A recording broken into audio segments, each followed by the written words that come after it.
Good morning. Thank you. I'm Kathy Williams. I'll be your worship associate today. Please stand as you are willing and able and join us in singing hymn number 104, When Israel Was in Egypt Land.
Monica, and I am a treasurer on the Board of Trustees. Welcome to the Unitarian Universalist Congregation of the Hudson Valley. Whether you have been with this congregation a decade or more, or this is your first time visiting, we welcome you. Whatever the faith and traditions of your past, we welcome you. Whatever your theological stance, we welcome you. Whoever you are and whomever you love, we welcome you. Whatever your heritage, we welcome you. We respectfully acknowledge the territory on which our church building sits as the ancestral homeland of the Munsee, Lenape, and Wappinger people. We have a couple announcements. Save the date for our annual fundraiser/auction on May 21st. The theme is Roaring 20s, and hopefully I'll get a donation submission form in our e-news this week or next week, so stay tuned for that. We're also, as a congregation, tabling in Sinasqua Park for their Earth Day Festival on April 30th. I believe Sherry will be there with lots of crafts and things. She could use another person or two, so talk to Sherry. For the most up-to-date information, please refer to our weekly e-newsletter and check our website frequently. The website is also the place where you can find contact information for our staff, Board of Trustees, and other congregational leaders. And please join us for conversation after the service. If you are present in the sanctuary, feel free to stay right here. Mass conversation, I think we can have it outside. It's nice enough outside. Yes, we can have a mass conversation outside. If you're watching the live stream, there's a link for coffee hour in the Saturday reminder email and on our website. If you're just recently joining us and would like to receive our weekly e-news, please email us with your name and we will make sure you are added to our e-news list. We can also answer any questions you might have. Email uucroton@gmail.com or fill out one of the yellow cards in the back of the pews and drop it in the collection plate. Please silence your cell phones at this time. And once again, we welcome you to the Unitarian Universalist Congregation of the Hudson Valley.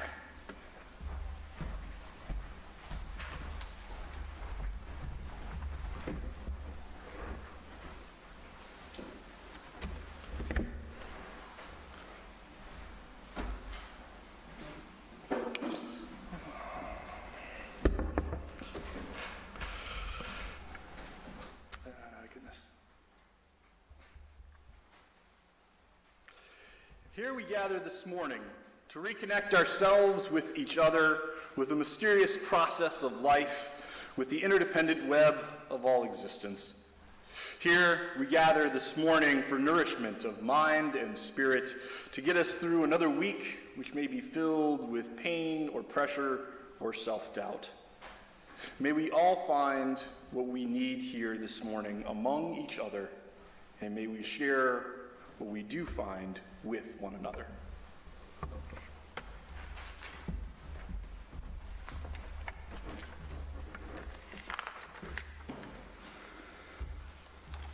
These chalice lighting words are from Reverend Sarah York.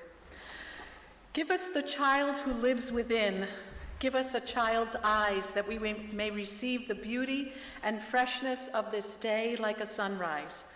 Give a child's ears that we may hear the music of mythical times. Give us a child's heart that we may be filled with wonder and delight. Give us a child's faith that we may be cured of our cynicism. Give us the spirit of the child who is not afraid to need, who is not afraid to love. We light our chalice. Please join me in saying our Unison Affirmation. The words are in your order of service. Inspired by love, our mission is to seek our true nature, connect deeply and openly, and act for justice. Let us now bear witness to the joys and sorrows experienced in our community. If you have a personally significant joy or sorrow that you're willing to share, please come up to this microphone. If you would prefer to only have a candle lit without speaking, please just stand and I will light a candle for you.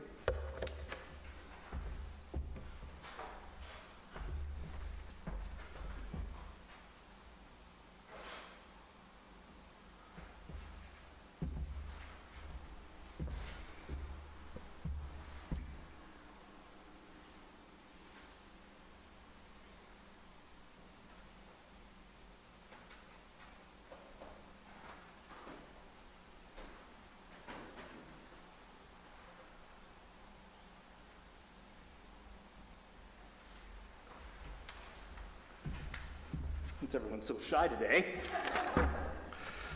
this is a candle of joy from Linda Griffin. We celebrate my mom's 102nd birthday on April 5th. Celebrates it, with the help of home care aides. She's still living in her own apartment with her cat Precious. And every week she asks me what is happening at UU. Well, Linda's mom, we are lighting a candle for you. That's one thing that's happening today. And I have another candle, if you don't mind, for two very special visitors, my sons, Thomas and Matthew, who are visiting us. Stand up real quick.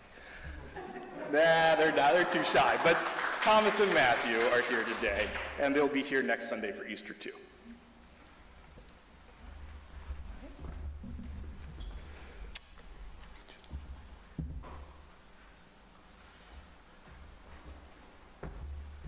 We also acknowledge all the unspoken joys and sorrows held within the sanctuary of our hearts, and all those people who have yet to find a spiritual home where they can share their joys and sorrows.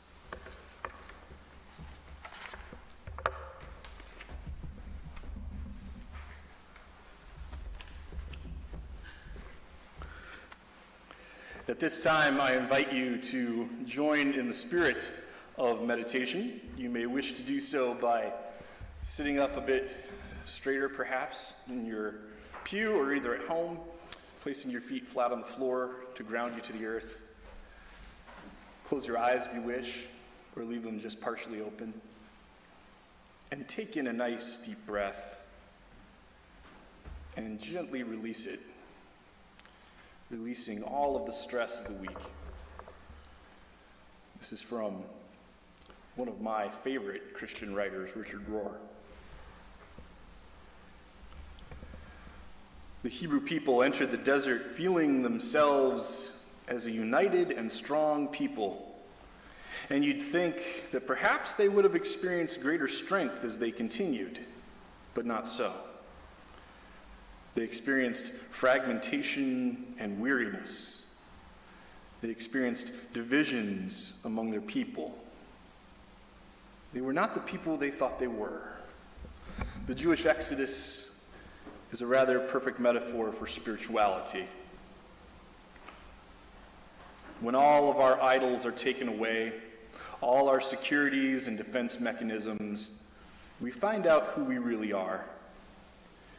We're so little, so poor, so empty, and a shock to ourselves. But the biblical God takes away our shame, and we are eventually able to present ourselves in an honest and humble form. Then when we find out who we really are and who God is for us, and it is more than enough. That is how an enslaved people became God's people, Israel. Let us be together in a moment of silent meditation.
The whole congregation of the Israelites set out from Elim, and Israel came to the wilderness of Sin, which is between Elim and Sinai, on the 15th day of the second month after they had departed from the land of Egypt. The whole congregation of the Israelites complained against Moses and Aaron in the wilderness. The Israelites said to them, "If only we had died by the hand of the Lord in the land of Egypt, when we sat by the flesh pots and ate our fill of bread. For you have brought us out into this wilderness to kill this whole assembly with hunger." Then the Lord said to Moses, "I am going to rain bread from heaven for you, and each day the people shall go out and gather enough for that day.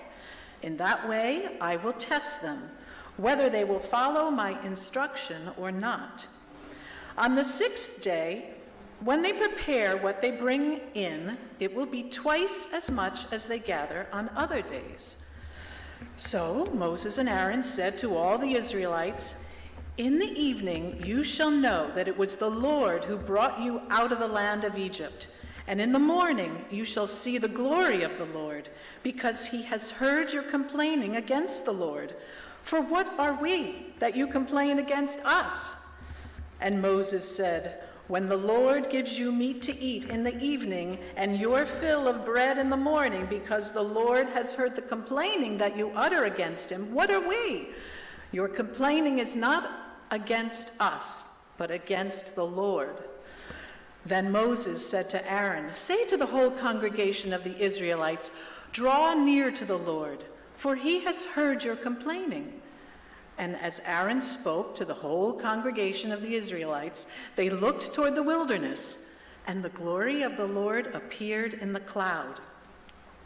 The Lord spoke to Moses and said, "I have heard the complaining of the Israelites. Say to them, 'At twilight you shall eat meat, and in the morning you shall have your fill of bread.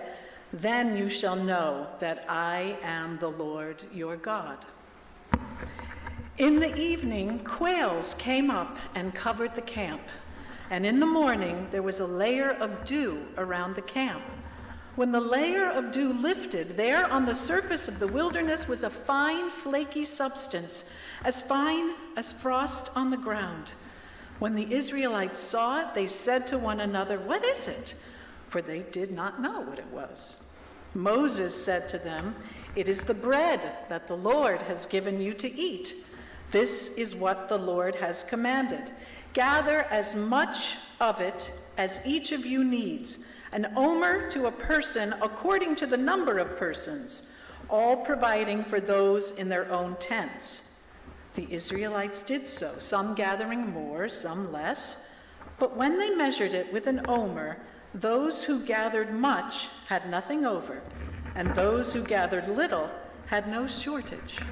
They gathered as much as each of them needed.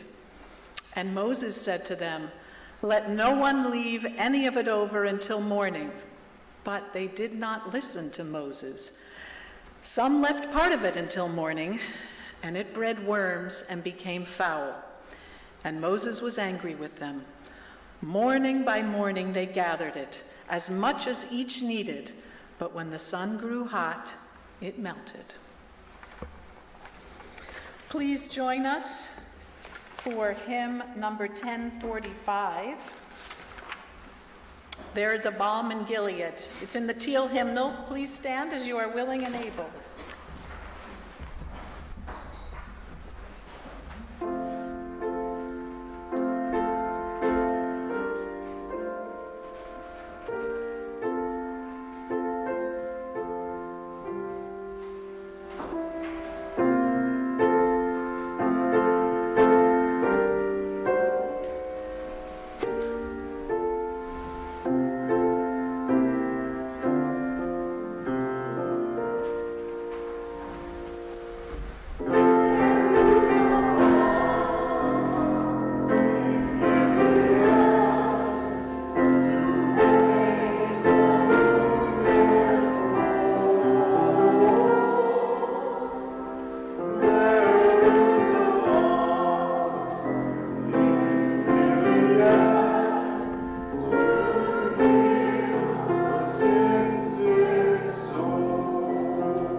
April is a month full of holiday celebrations. Last week I talked about Buddhism, since it was Buddha's birthday last Friday. This week I'm getting a little bit of a jump on Passover, which starts this Friday. And then next week is Easter, and I bet you can guess which religion we'll be getting into then. But before we jump to that, I want to spend some time with one of my all-time favorite Old Testament stories, the Exodus. For it's in the Exodus story and educating people about liberation that is really the overall purpose of the Passover holiday. Now, the story is one I probably don't have to recount to you in too much detail. If you aren't familiar with it, consult the nearest possible Charlton Heston movie. If you see apes, it's not that one. But after God brings 10 plagues down upon the Egyptians, but passes over, hence the name of the holiday, Jewish households, Pharaoh decides to relent and agrees to release the Jews from slavery. And the story goes that they were in such a hurry to leave that they did not have time to add leaven to their bread or to allow it to rise. And so they ate flat, unleavened bread, which is symbolized by matzah. I kind of like that part of the story because it sets a tone. It gives our heroes a sense of urgency. We have to get away from Pharaoh and his army as soon as possible. They don't know where they're going, just that they're getting out of Egypt and they're following Moses. And they don't know how long it's going to take and how exactly they're going to get there. In fact, if you were to draw a straight line from Egypt to the Promised Land, it would take you about 10 years to walk it. But it took the Israelites 40 years to get there. Even with a detour at Mount Sinai, that is a pretty zigzag way of getting from point A to point B, hence the cartoon. I think I have it on the cover of the order. Oh, yeah, one of those cartoons. Many cartoons on the Exodus. There's one about having a GPS in which it keeps recalculating for 40 years. Another one in which Moses' wife tells him to stop and ask for directions. One of the other parts of the story that I kind of identify with is the Israelite complaints, which is what this cartoon on our order of service is about, as well as our reading this morning. They're always complaining. We had it so much better in Egypt. We might have been slaves, but we knew how that system worked. We knew what to expect from that kind of life, like where our next meal was going to be coming from. A rabbi friend of mine once told me that there's a line in the Talmud, "Thou shalt not go back to the land of Egypt." And it isn't meant literally. The rabbis issue this warning so that we don't get tempted into falling into that same mindset as the Israelites. They were raised slaves and thought like slaves. They wanted the comfort of the known, and they were scared of that unknown, even if it meant their liberation. Not going back to Egypt really means not slipping back into that mentality. Perhaps one of the greatest historical examples of this was the civil rights movement of the 1960s. Dr. King was very fond of preaching on the Exodus, talking about the promised land of liberation for African American people, and even correctly prophesized, like Moses, that I may not get there with you. One of the frequent sayings in the civil rights movement, as well as the name of a really good documentary on it, if you ever get a chance, was called Eyes on the Prize. We may not know how to get civil rights passed. We may not know how we're going to get there, but we do know what it will look like when we get there. So we need to be resilient, keep our eyes on the prize. That's why all of our hymns this morning are from African American spirituals. And I'll never forget Reverend Tom Owentoll, when he was minister in residence at Meadville Lombard, my very first semester at seminary, before he left to go back to his ministry in San Diego, pulled me aside and said, "Keep your eyes on the prize of ministry. Don't focus on the little things. Keep focused on the big things, even if the details aren't all the way worked out." which is hard. Because we want all those details. We want to know them. We want that GPS that's telling us that the journey is really 10 years and not 40. We don't want to zigzag our way through the Sinai Peninsula. We want the land of milk and honey right now, and we want the PowerPoint presentation on all the steps on how we're to get there. Who does that sound like? Right. Those impatient Israelites who are willing to head back to Egypt, even if it means sacrificing freedom, so that they don't have to put up with the unknown anymore. But thou shalt not go back to the land of Egypt. It's really only human after all. We want clear problems with clear solutions and a clear way on how to execute those solutions. But as anyone who's ever been in leadership before can tell you, those situations are all too rare. Oh, sure, it happens. I'm faced with it every week. People expect a sermon. The answer is to have a sermon, preferably by Sunday morning, and hopefully I can execute that solution by writing one. Occasionally snow and ice get in the way, but even the pandemic didn't stop the sermon and worship from happening. It just took different forms.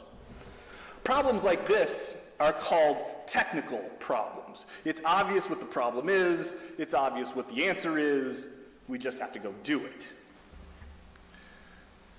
But as I said, that is easier said than done sometimes. Far too often, we find ourselves in the same boat, or maybe the same exodus, if you will, as that of the Israelites. They know what the problem is, to be sure. They need a land where they are free. But what's the answer? Where do you find that? How do you get there? Those are some pretty murky questions. At the beginning of the story, they're just people with a sack full of unleavened bread and a desire to be free.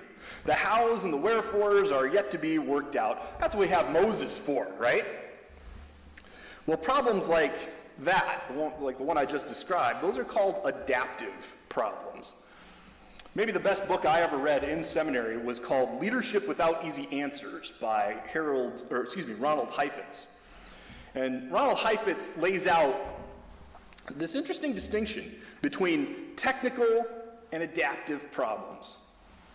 And in his book goes through how these two have presented themselves to various leaders throughout history, and even how it plays out in his own field of medicine.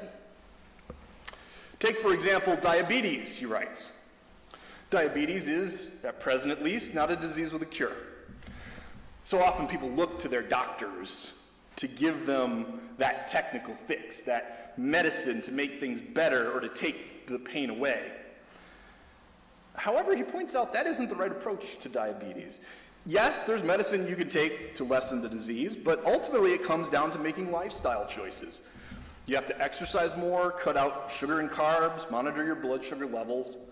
It's not a problem the doctor can fix for you in the form of a cure. It's a problem the patient has to adapt to, hence the term adaptive change. So for the Israelites, they keep coming to Moses with expectations of that technical fix. Hey Moses, you're the leader, make this happen. But as the Exodus moves along, Moses learns. He listens and he learns and he discovers that it isn't a matter of giving the Israelites what they want in this sort of straightforward way. Rather, his leadership approach is one in which he has to help them adapt to the situation they find themselves in. It's a switch in mindset. Adaptive problems don't require skills to fix them. They require minds that are open to learning.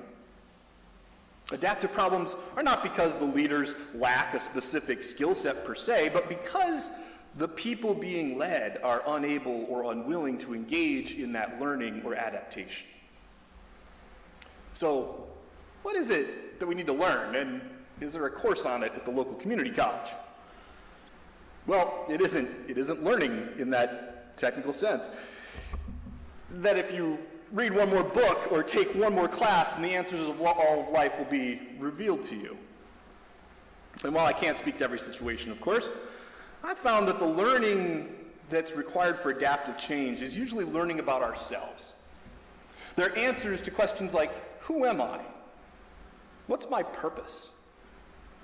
What is it that I would define as the promised land? That is to say, adaptive change is usually an invitation to some kind of spiritual journey or insight. That's what our meditation by Richard Rohr was trying to say. Now, it sounds lovely, doesn't it? It's not, usually. I once had a therapist who liked to use the acronym AFLE, another freaking learning experience. And he didn't say the word freaking. Adaptive change is an opportunity to learn about yourself, your relationships, and even yourself as a church. Now, as I implied earlier, I don't read that Exodus narrative as sort of a literal history. Rather, it's an extended allegory for the collective spiritual journey that we all take together in community. What are some of the technical changes around here? What are some of the adaptive ones? I'll give you a tip. Be sure to never confuse one with the other. So often people get into trouble when they assume that something that is straightforward and easy, when in fact it's complex and murky. Technical problems require fixing. Adaptive problems require learning. So if you start fixing when you should be learning, at best, you're wasting your time. At worst, you're doing real damage. So if the Exodus is this extended allegory for our collective spiritual life, what do they do in this story? Sure, they fight against adaptive challenges. They wish that they were technical ones, but reality is what it is, and so often not what we wish it to be. Well, probably the most notable thing that occurs during the Exodus is the revelation of the Ten Commandments at Mount Sinai and the confirmation that there is a covenant between God and his people. This is nothing short of being the very foundation of all of Judaism, because it is at Mount Sinai that Moses speaks to God, and God makes a promise, a covenant, if you will, that, quote, I will be your God and you will be my people. What does it mean to be God's people? Well, in this context, that means following the moral, religious, and dietary rules laid out in the Torah. Hence, the Ten Commandments and the covenant go together. Now, that's what literally happens in the story. But if this is a metaphor, what does that reveal to us? Well, I think we could say that at Sinai, the Jewish people received two gifts.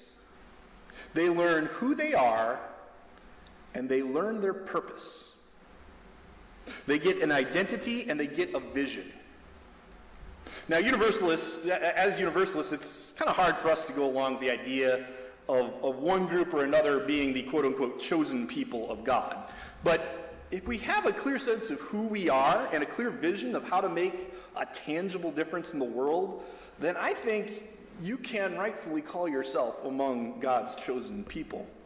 The Exodus is this zigzaggy journey towards spiritual insight into the self, and the promised land is the vision for our life together that we place before ourselves. Whatever else we may say about such a vision is that it has to be compelling at a gut level. It has to be something so important, so inspirational, that it keeps you going through those moments in the wilderness.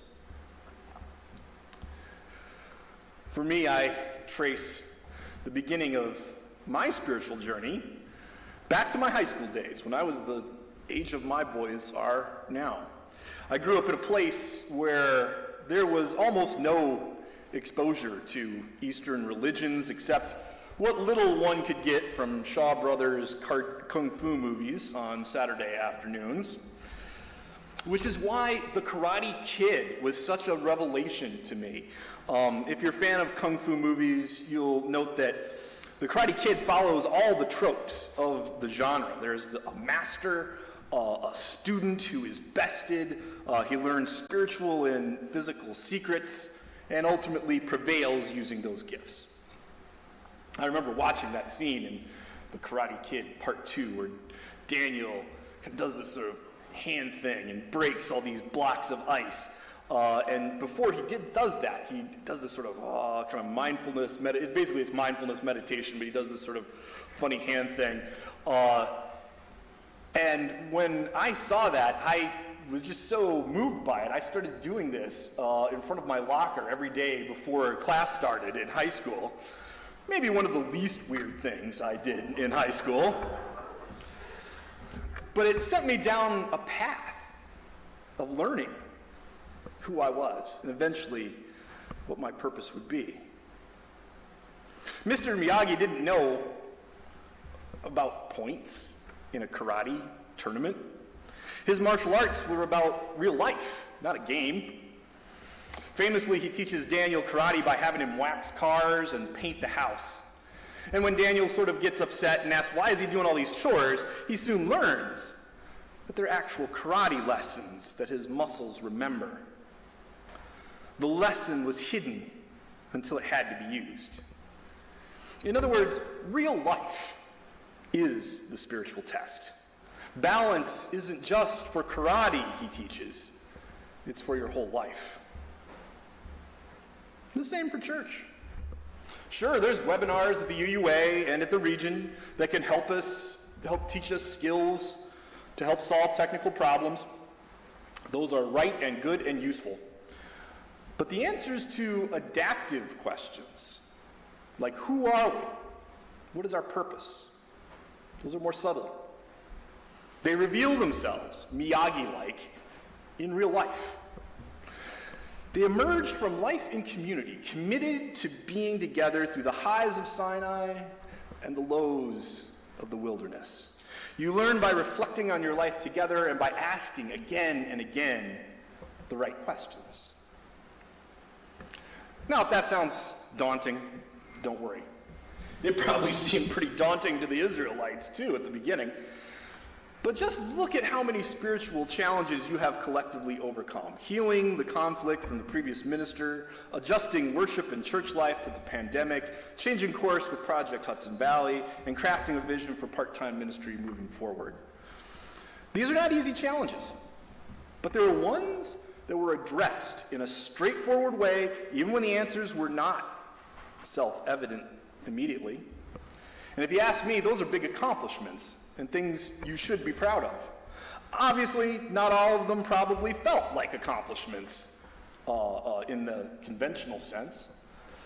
But any time in which we get into adaptive mode and start learning, are slow to fix things which can't be immediately fixed, and lead everyone to a place where we have adapted to a new reality, well, those are wins in my book. Are there challenges ahead?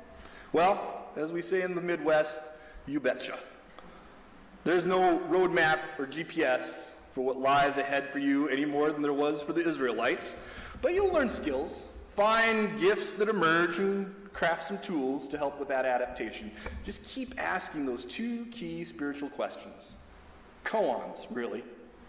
Who are we? What is our purpose? Before you know it, identity and vision will find their way to you as clearly as a burning bush. Just keep following your heart and your passion, and before you know it, the promised land will be all around you. So keep your eyes on the prize. Learn from each other. Listen to each other. Remember that real life is the test. And if you hit the Red Sea, just wade into the water. I love you. Go in peace. Amen. And with that flawless segue, I invite you now to join in singing hymn number 210, Wade in the Water.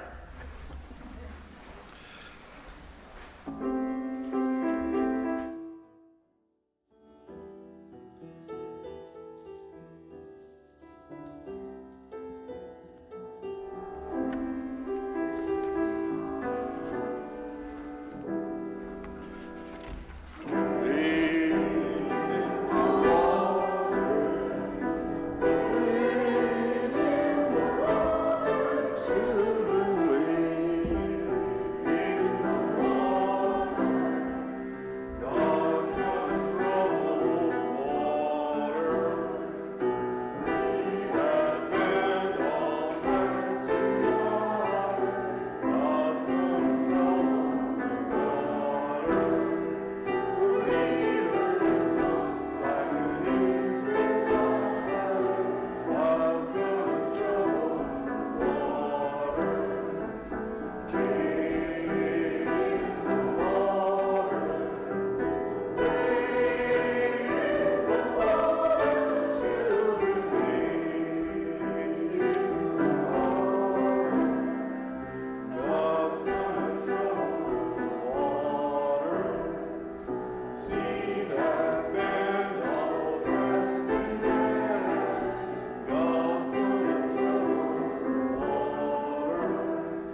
Each week, we make an offering from the bounty we are blessed to enjoy. We do this in a spirit of love and generosity, aware that we have benefited from those who have gone before, those who in their turn gave generously. Our offering goes to support the work of love and justice undertaken by this community. Today's offering will also be shared with the SPCA of Westchester. Please refer to our e-newsletter or website for more information. You can make your donation in several ways. If present in the sanctuary, you may give cash or a check in the offering plate as it comes by. You may also scan the QR code in your order of service. From your homes, you can make your donation via credit card or PayPal using the links provided in the e-newsletter. Please remember to give a little extra to compensate for the 3% surcharge. Or, if you prefer, you can always mail us a check. The offering will now be given and gratefully received.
One more quick announcement. I'm sure Jane Podell would want me to say, let's remember to bring in cans of dog and cat food next Sunday. Thank you.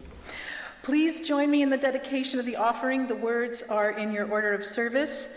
May these gifts and the work of our hands and hearts give power to all we stand for as a community of faith.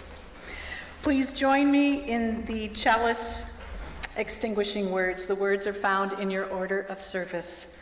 We extinguish this flame, but not the light of truth, the warmth of community, or the fire of commitment. These we carry in our hearts until we are together again.